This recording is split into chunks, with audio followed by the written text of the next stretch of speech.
quite amazing. I mean, it was such a great reception when I came out. Both times were just like, if it wasn't so serious, and I'd admit I was on a mission, I've had a lump in my throat. It was just a fantastic reception. Wow. I mean, like, just marvellous, and got off to such a ropey start. The first couple of frames were horrible for me, so I just had to hang on in there. And that's a very poor ringtone. And then I got sorry. You mean yesterday? Yesterday, yeah. And then at the end, I'm 4-all. Sorry, no, it wasn't 4-all. I was 5-3 down, and all of a sudden I started looking, and all of a sudden I've only ever had it 2 other times in my life. It's called ocular migraine, where you get all sparky lights and you can't see. And I started looking at the balls in the last frame, and they all started going blurry. And I managed to make a 40-odd break and just about stole it. I mean, I could hardly see half the ball. It was the weirdest thing. And I think it's because I hadn't eaten since about 4 o'clock, and I think perhaps I was a bit tired or whatever it was. Or the stress or the pressure, I don't know. But so I sort of had some bananas in the interval this evening, so that worked. But well, I didn't get it again. I've only hit it 3 times. And but tonight I was very pleased to be in front at the interval, and I think Mark was getting a bit frustrated with things out there. And I just sort of stuck to my job, really. I just kept my head down and just hoped, really, that it would go right. And I just played as solid as I could, even though it wasn't the greatest, but it was as solid as I've been recently. So it got over the line. Oh, what a feeling! Oh, the last frame was torture as well, torture. Steve, when you potted the red that left Mark needing a snooker, but then messed up some of the safety shots, potentially left him with a chance to. I mean, what was going through your mind then? Yeah, I was thinking, oh, what have I done here? I mean, I should have been. I was prime position, and 2 shots later, I'd messed it up and had to play. Well, I decided to pot the red and play for nowhere. I mean, probably it was a crappy shot, but I just thought I got more chance of potting the red if I played to the top cushion, and. Because I was bridging over a ball, and then when I didn't get the snooker, and I thought, oh no, you idiot. And then when he had touching ball on the green, I thought, oh, don't tell me. And I gave him lots of opportunities to get snookers, and he was very close. He played some excellent efforts, and I thought, oh, don't, no.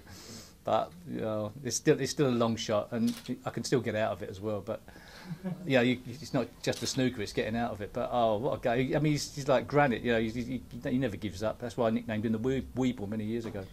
And that moment when you let out that emotion, when you potted that red. Well, it was just the emotion of potting. I knew it wasn't the end of the match, but it was just it meant he needed snookers, and hopefully I could control the game. But my first shot was horrible because I should have put the green safe on the side cushion and messed that up. So.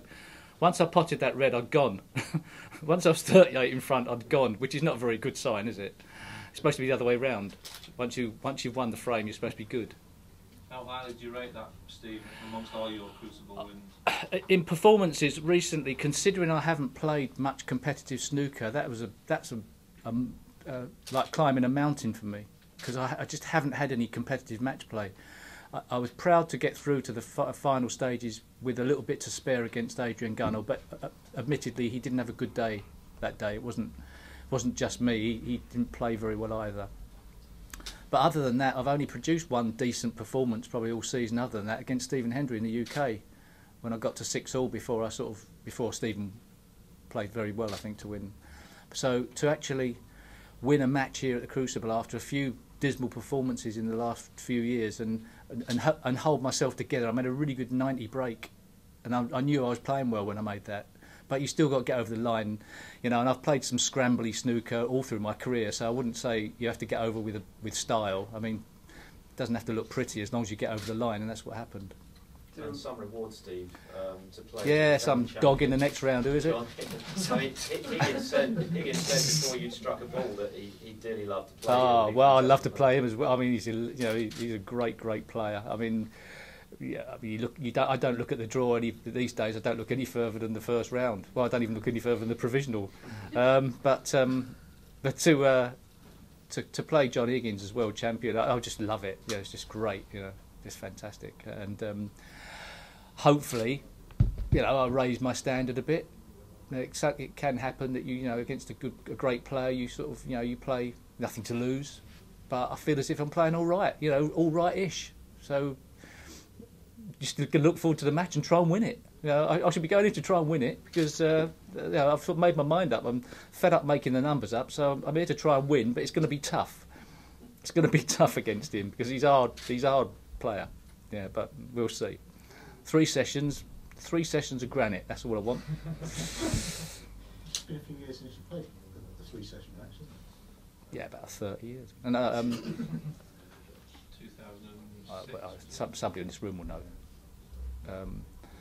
Yeah, well, I mean, yeah, it's not particularly debilitating. It's just 1 session at a time, but it's usually spread over 2 days or sometimes 3. 3 days. Is it 3 days? Well, that helps me. Get my Zimmer frame out when I get back to the room. And no, that's good. I mean, 2 sessions a day is tough, I think, for every player, regardless of age or anything. Mentally, it's tough because that means you're waking up 7 o'clock in the morning, and you could be there, 11 o'clock at night, 12. So I'm pleased if it is 3 sessions. Steve, you mentioned when you qualified that you put your resurgence of form down to this new grip. Yeah, I did. Yeah, yes, well, I was gripping the cue. Yeah, all I'm doing is holding it with the back fingers instead of the front fingers, and the reason why I felt like I was twisting my hand a bit somehow. So if you hold it with the back fingers, you can't twist the back out. Yeah, and Alex Higgins used to play like that with his finger down, and he used to drive it from the back of the fingers rather than from the front. A lot of players play from the front, but there's the possibility if you play from the front that this could still do that, if you see what I mean. So holding it with the back keeps it all as much in line. It just felt good when I started doing it. Is it taking years off you as a player? I don't know about that. No, I just got myself mentally right for this match and for this tournament. I prepared very well. I just thought I'm coming here to play to win rather than to just equip myself well. And I think that was more important, really, the sort of mental attitude, the preparation. I actually practiced for this. I did practice quite a lot, but I mean it's still a tough match. I mean, if it's only the first round, I feel like I've won it. But it's important, isn't it, for you to feel like you're a player, not Yes. just a sentimental favourite? Yeah, well, I mean, if the game next year goes down a different road, and it all of a sudden becomes a different game, and who knows? I'm not going to get involved in that, but I'm saying if it does open up and there's a lot more tournaments, I might give it my best go to play in all of the small events. There's talk, I don't know if you know, but there's talk about lots and lots of little small events all over the country and Europe. If that's the case, I might say, right, I'll try and put myself as a snooker player again, rather than part-time in 6 ranking events. And actually, I might feel as if I'm a player, because the one problem is I don't play enough. And none of the players have played enough, but I also feel as if I play less. So I was thinking, well, if it does go ahead, what's been planned, then I'll go to everything and try and put my arse in the hedge again. That's a technical term, and try and be a snooker player again.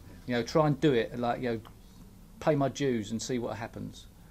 And if it comes wrong, well, so be it. But so this was sort of thinking about that as well. Thinking that if next season's lots of tournaments, it quite inspired me that it might be worthwhile. Get your cue out every week to play rather than every month and a half. And this match is giving you proof that you can do it. Yeah, well, it's given me a little bit of hope that I can actually compete. So that's important, and I can compete. If I have to go to a snooker club and compete, or the academy, I feel like I can compete. But I've got to make myself compete. I have to sort of give it 100% and focus and I have to pay my dues a bit more. So there's the possibility for that.